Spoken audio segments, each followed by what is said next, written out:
Hello, everyone. Welcome back to Perception Paradox. My name is Zivile, and I'm your host. And in this episode, I sit down with Rishabh, who is a venture partner at Hoxton Ventures, co-founder of Belong, backed by Sequoia, an angel investor in more than 25 startups across Europe, the US, and India. And in this episode, dig into the double-edged sword of hustle culture, what investors really look for in founders, red flags that kill startups early, the future skills entrepreneurs will need, and why education must change. If you're a founder or just curious where startup culture is headed, this one is packed with hard-earned insights.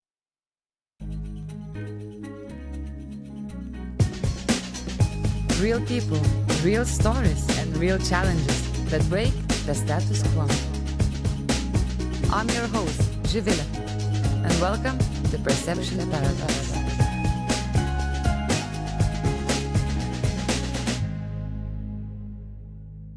Ladies and gentlemen, welcome back to Perception Paradox, and today I'm here with Rishabh, straight from London, Oxford Street, at the Hoxton Ventures office, and we're here to explore a bit entrepreneurship, investment landscape, and overall the power of community in the startup world. So Rishabh, welcome to Perception Paradox. Thank you so much for having me. How are you today? Very nice. Just enjoying the last few days of summer that we have in this country, but it's super exciting. I'm just very pumped every day coming into office. As I was telling you, I did a lot of work from home for the last few years, and now I just can't wait to come to the office every day. Then did you have a good summer? Well, the last time we saw in the midsummer, beginning of the summer, right, in Georgia with 500 startups. That's where I noticed your great collaboration with the founders and interest into the community building. Yeah. So how was your summer? Summer was great. I didn't travel anywhere. Yeah. I was here because I had a lot of friends come from different parts of the world. I like to joke that summer is when the whole world realizes Europe exists. Some people come for weddings, some people come for a lot of the sporting events that happen, especially in London.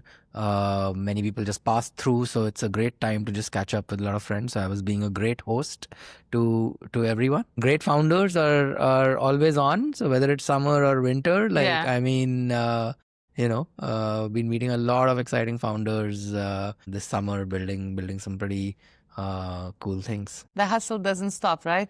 The hustle doesn't stop. It's been a lot of talk around the hustle culture, 996 in Europe. So yeah, I mean, I can say that I've been around. I haven't gone any.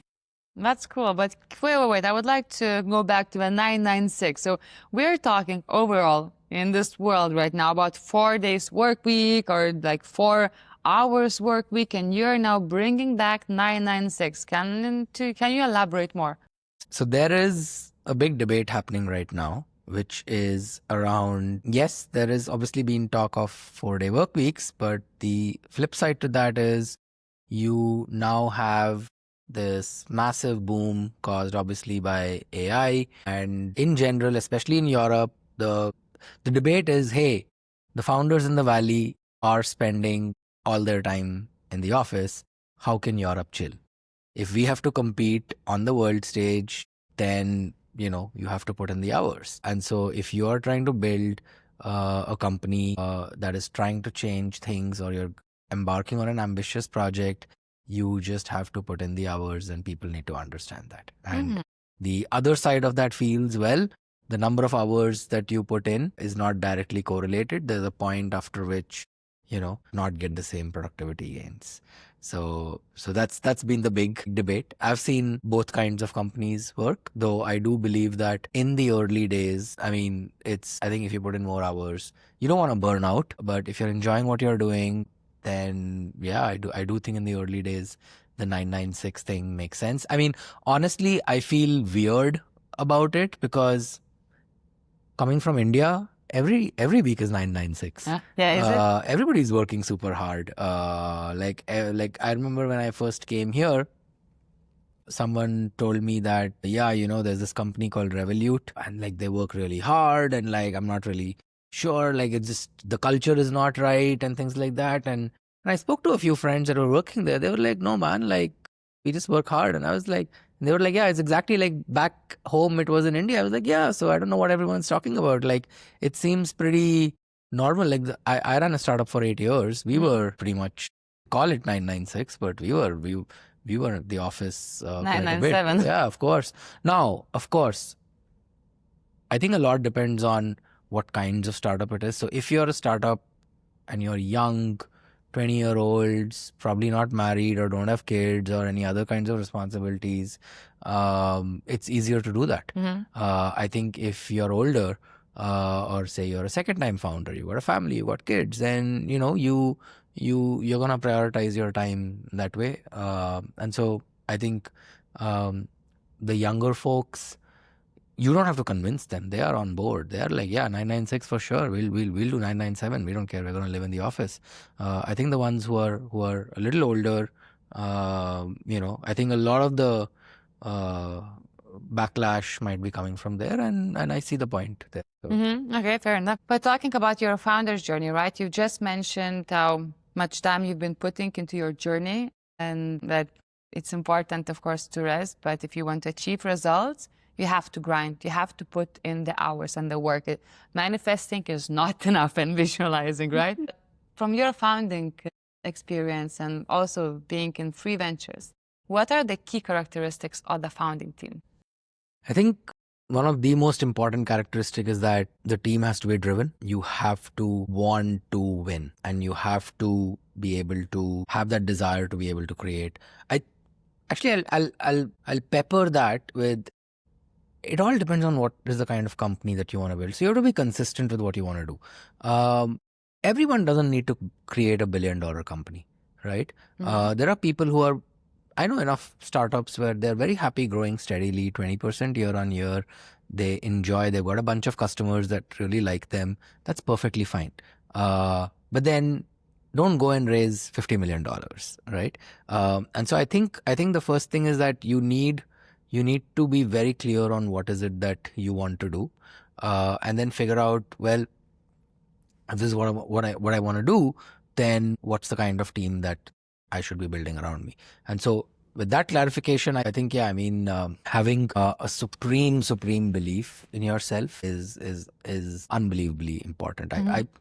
To me, I actually feel that's often the difference between a massive outcome and not. So, like, you just need to have, there's so many things that can go wrong in a startup. Having that incredible belief that, yes, I can do it, and no matter what odds, regardless of what the data says, I think that is just, if you have two founders, one of them is smarter, but the other one just believes in themselves more, I will probably back the second one.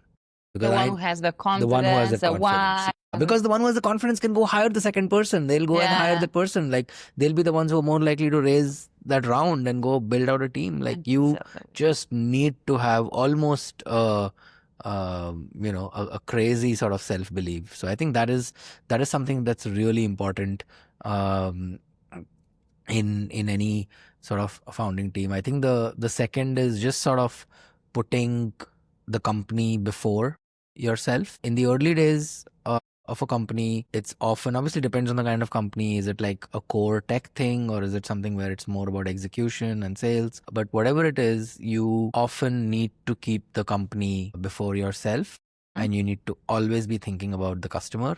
And so I think the teams that really spend a lot of time talking to their users, their customers, are the ones who really end up doing well. In the early days, everybody's talking to customers. Like, it doesn't matter whether you're an engineer or you're in marketing, and of course the founders. So you've been now working as an investor with many founders, and yourself seeing lots of growing ecosystem itself in India, right? You grew up in the ecosystem, right? We can get back to that. What are the major red flags when it comes to the startup and its early days? I think there are a few major red flags. I think one is, you obviously want to be clear. Like, they have a sort of intellectual honesty. So while you want supreme confidence, you also want intellectual honesty. Like, I understand the whole fake it till you make it, but as an investor, if I am putting money into you, the least I expect is that you're going to be honest with me, right? And so often you can see red flags like, people are not sharing the right kinds of metrics, or like they might tell you that, hey, this is the kind of revenue we have, and then when you drill deeper, you realize that's not really revenue, it's something else. Like, I think those kinds of things are red flag. It sort of really just comes down to intellectual honesty, right? Like, I think that's a big red flag. I think the other big red flag is if you're building a product, I want to see you use that product. I want to see you, tell me why. Like you have to be a power user of your own product. There's a lot of times where you might see a founder and they themselves don't use their product, and they're using like a competitor's product for their problem. They're not doing it for market research. It's just because that other product is better. I think that is sometimes a red flag. I think the other red flag could just be not having clarity on what you want to do. What I mean by that is that there are different motivations to start a company. It's important to know whatever you're doing, it has to be consistent with your belief system, right? So if you go and you say that, hey, I want to build $1 billion company, right? Then your work ethic, the kind of problem you want to solve, the kind of capital you want to raise, who you want to raise it from, it has to be consistent with those things, right? Versus saying, you know what, I just want to build a nice product that a lot of users use, but I don't really care about scale and stuff. So I just feel like somewhere just being consistent with what you want to do, I think sometimes when people are not, that can act as a red flag. Some of the other things which I've heard people say are red flags that I don't think are red flags. I see a lot of people hinge on reference checks from past employers. I don't think that's that big of a deal. Again, there I would check for things like intellectual honesty and ethics and stuff like that. But like, if you get chances are that if you are a founder, you probably are a horrible employee. Your former boss would probably say that, yeah, this guy did things their own way, didn't follow rules and stuff like that. And so like those kinds of things, often people say that's a red flag, but like, I don't think that's as much of a red flag. Or even sometimes people say that you have to be obsessed about the problem. Yes, you need to be really, really, you should be thinking about the problem. But I know enough founders that didn't have any background in a particular field and ended up like, there are some founders that just want to make money. They're like, dude, I just want to build a big business. I might not be an expert, but I have so much confidence in myself that I'll go hire a bunch of people that want to do it. So like those things, I've heard people say those are red flags. And how do you identify that person, let's say, well, if he is not coming from the type of being obsessed with a problem, how do you know that he will actually deliver what you say when you put in the money? So you look for proxies that can give you some sort of hint towards that, right? So for example, so there are certain things which are universal. It doesn't matter what business you're working on, right? Like a founder who's super driven, they will follow up, right? They will not wait for things to happen. They will try to make things happen, right? They will try to assemble an incredible team. They will have people, they would be able to convince the right kinds of people, knowing they're like the sort of, a conductor in a symphony, right? They're like, I know these are the kinds of people I want. They'll be able to convince some of those people. They'll be really good at sales and convincing, right? Like I think some of the other things, they will educate themselves on their industry, whether it's the market dynamics, whether it's the pain points, whether it's talking to potential customers. When you talk to them, they might not have a PhD in that space, but you will be able to figure out that, you know what, they are extremely knowledgeable about what is happening in the industry. They would know who the competitors are. They would know what direction they're taking. And so when you talk to them, you will feel like, yeah, you know what, this person knows what they're doing, even though they didn't spend the last 20 years in that field, immersing themselves really, really deeply into this. And that's perfectly fine. You can see that with AI, right? The whole AI field in its current avatar, right? The whole Gen AI and all that stuff. A lot of the founders who are starting companies in the space may or may not have. Many of them don't have a background in it. I mean, how many people have a background in AI? Very, very, very few people, right? A small community. But there's enough sort of founders that have no background that are able to just come and steamroll through it because they're able to figure out the pulse change in the market. They're able to really understand what users want, what customers need, and now there are certain industries where you have to be an expert. Like chances are, if you're trying to build something in core biotech or pharma, you probably need to know a little bit. Yeah, that's true. Before we go into your investor hat, I want to go back a bit still to you being a founder. What did you enjoy the most on that journey? Because working with startups as either early employee or a founder, right, is tough. It requires resilience. It requires to, as we spoke before, to know your why. Mentally, you have to be ready for the best and like expect the best, be ready for the worst, basically. What did you enjoy the most through this whole roller coaster journey? I think the thing that I enjoyed the most was building really strong relationships with people. Like, I'm so proud of the team that we built.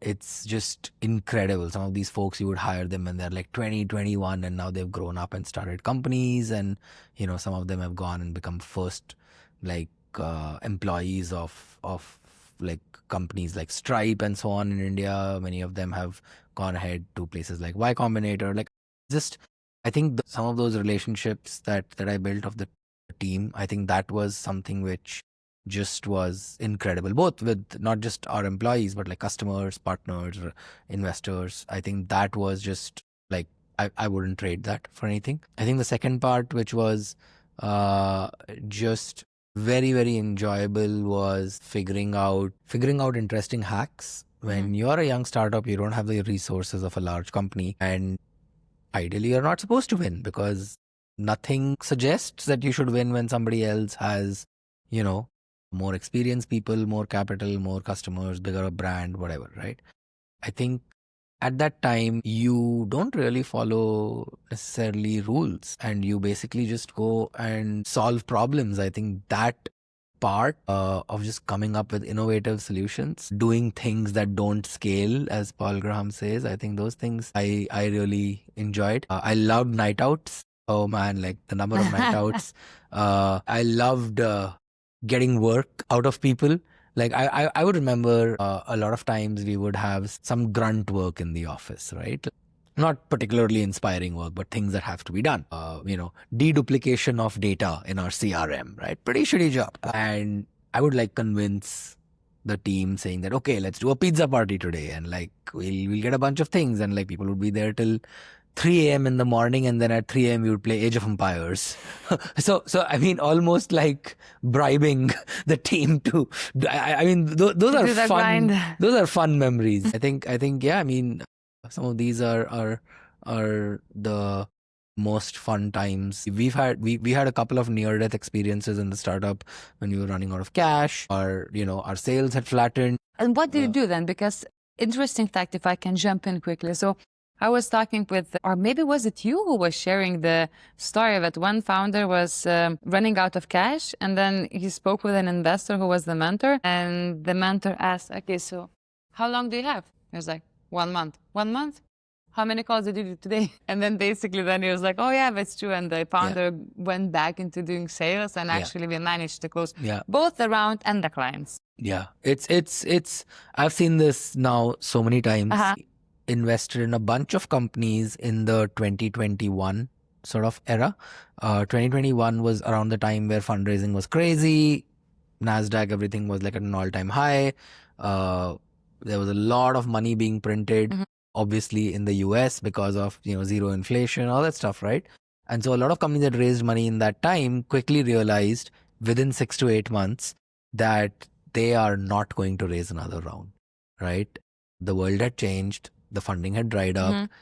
And it's so interesting that there were a bunch of these companies that I invested in where for a year and a half, they didn't make any revenue, till the point where they just almost ran out of cash. And in at least 3 instances, the founders have completely turned the business around, where they went to the drawing board, reduced everything that's like anything that's not essential, did not raise any more capital because they couldn't, nobody would fund them, and just like figured out a way, completely changed the product. You can actually do those things, in a startup, you could change the direction of your company overnight. You can't do that in large companies. Yeah, but you know how difficult it is when you fall in love with your solution and then you forget that the main thing you have to do is to solve the problem, right? And not your own, but someone who will buy the solution. Yeah, it's hard. It's hard because, I keep coming back. You need to have supreme confidence in yourself.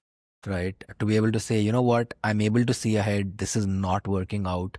Let's just, I don't know if the new thing will work out. This is definitely not working out. Time to pull the plug. Let's just go on, right? Like you need courage to do that.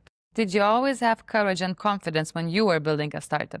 Not always. I think there were times where I was put in certain situations where I had to develop it. I had supreme trust and confidence in my co-founders. I've been an accidental entrepreneur, actually. I mean, I was entrepreneurial, but like I never saw myself as a founder. I just enjoyed working with people who I thought the world of and who I thought were really smart. And so I think some of that rubbed off on me. I don't necessarily think I had the most highest amount of confidence starting out, but I knew enough people who did, and you hang out enough with them and you grow a pair yourself. So I think that was my journey, right? So I really enjoyed sort of, working with founders. That's the reason I don't see myself doing something solo. I enjoy building it with someone. I think that's my personality type. And so, yeah, I mean, like my co-founder in my startup, I have not met anyone who has the belief. Like there were times we didn't even have a product, right? Like we didn't have a product and he would talk about it like You have it. like we have it, and it wasn't like he was lying. He genuinely believed that in like the vision that he had was that, yeah, this is what's going to happen, and he could see it in his head that this is step 1, step 2, step 3, and we'll make it happen. Like it's incredible. Every time I meet a founder, I try to look for that spark. That self-confidence is what can make the world of a difference, more so in this day and age where your business traction is not the only reason that you might be successful. If you see some of these rounds which are happening right now, right, $100 million, $300 million, and then you realize the company doesn't have a product. What does that round signify?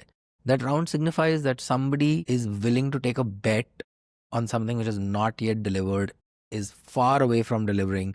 So the only thing you're really betting on is on the confidence of the founder. How sure is the founder that they can do what they're talking about? That's what you're really betting on. And perhaps prior credits, right? Because if you see still in the cases, most of them, I think they but have some. But yeah. Sure. So there are cases where you have that, but there's enough number of companies being started by 17, 18, 19-year-olds who don't That's really true. have some of that. Like at best, you would have some vague metric which is correlated with success. Like if you're 17-year-old, right? What historical stuff will you look at?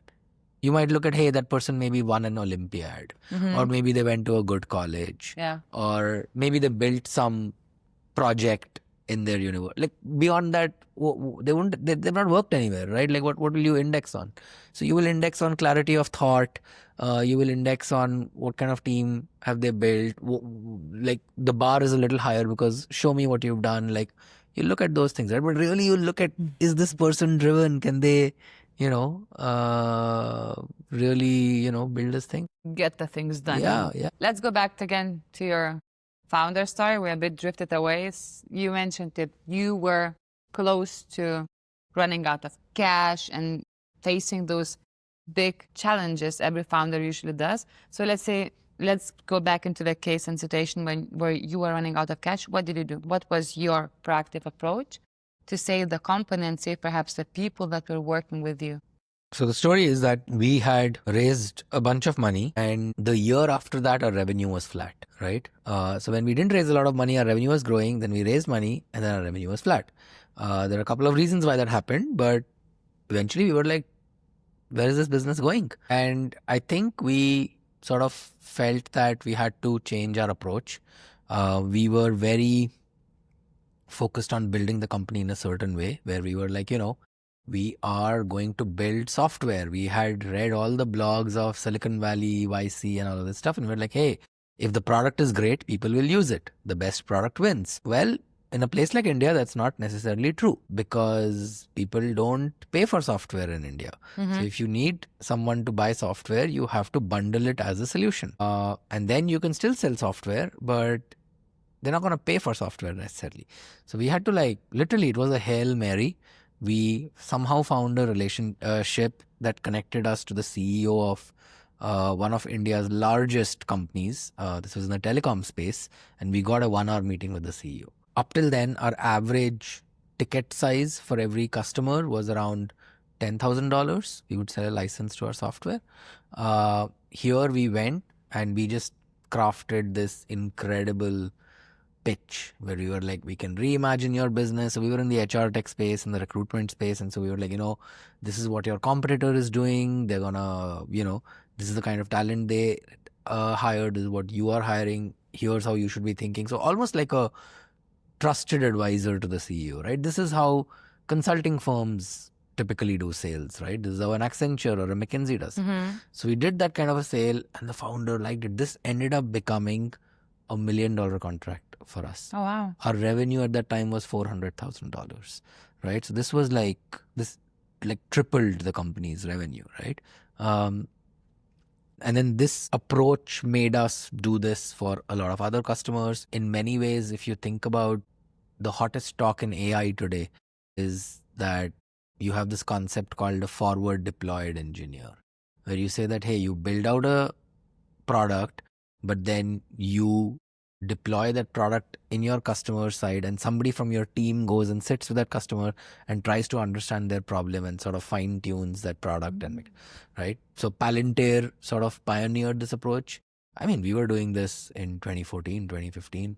And I think that approach worked much better, especially for enterprise clients compared to here's a license, just use it. And it allowed us to command bigger contracts. And I think that saved us. Otherwise, we would have just that 400,000 would have become 500,000. I don't think it would have grown that much. So I think that was just the whole team came together, right? Like we were like, drop whatever you're doing, just come together and let's make this one customer successful. It tripled our revenues. Proactive approach. Yeah. And right now you're wearing an investor hat, so you have a chance to meet even more great founders, not only from your own community, both in India and Europe, but also here. Yeah. So I guess it's always very curious to learn what kind of trends are you seeing right now, the way we build companies, how has it changed? Are we really aiming right now to have 1 billion companies with a solo founder? Or what are you seeing and what are you excited within the startup scene?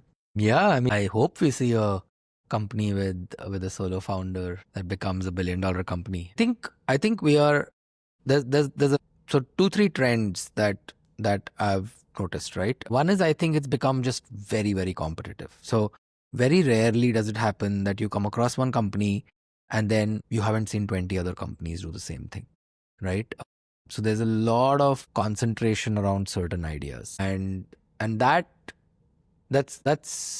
a different kind of a game, because in that game, if you have 50 companies that are doing the same thing, you have to be pretty sure that you're betting on the right team, and that's going to be the winner, especially at the early stages, right? The other kind of a game would be where you typically look at smart people who are looking at things which are not yet mainstream. So for example, I've been spending a lot of time trying to see if there's interesting ideas in the consumer technology space. The last time we had a boom in consumer technology was when the iPhone came out. You had location, maps and all that stuff. And so that gave us, all the big companies like DoorDash, Uber and all. And then after that, maybe Instagram, TikTok, the whole social thing. And after that, we didn't really have any major consumer company. So I feel like there's been a huge sort of technology revolution. Every 7, 8, 9 years, there's a new generation that comes, right? So I graduated from university in 2014, 12. And so now it's been like a decade and change more. So there's probably like new sets of kids who are entering this world, right? And so I think about like, what is that? Like the world has definitely changed. There's probably going to be some interesting consumer tech companies that are going to come out. And that's not a very popular field. Not too many investors look at that. So that's something that I'm particularly interested in.